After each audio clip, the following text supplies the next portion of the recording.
to lower our expectations.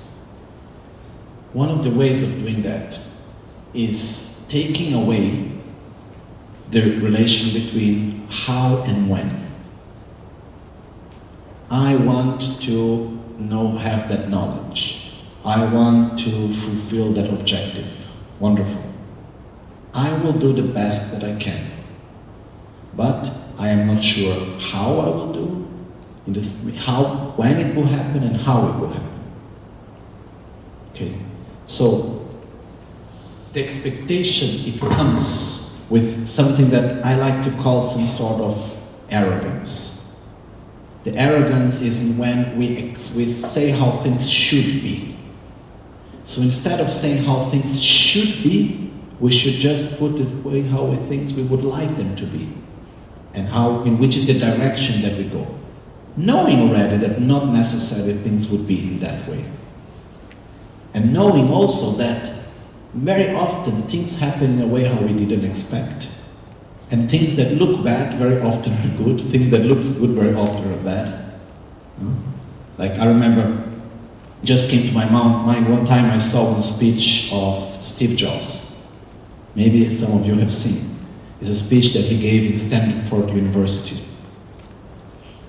And if not, it's a very nice speech. And in this speech, one of the things that he was telling about his own life, and there he was saying that, for example, at one point, his parents passed their whole life putting aside money for him to study because they didn't have college education. So he found himself at a certain point being in college, using all the money of his parents and not really knowing what he wanted to do with college. So at a point the money was short and so on, so he needed to drop out of university. So he was just going to the classes in which he was actually interested in. And what he found out with that was that he started, for example, going to classes of calligraphy and typography, which at that time he thought, what's the use of that? No, but that's nice. Okay. Later, when he was designing the first operational system for the Apple computer, he had all the knowledge of typography, all the knowledge of calligraphy, and then he applied it. Making different spaces between fonts and all the things which is interesting about typography that most people normally don't know. And that's why we have normally computers with beautiful fonts. That's how it started originally. So what he was putting very clearly, he was saying, when you make this game of jointing the dots, that we put one dot and then we go with the numbers, and we only know the final image when it's completed, that's life.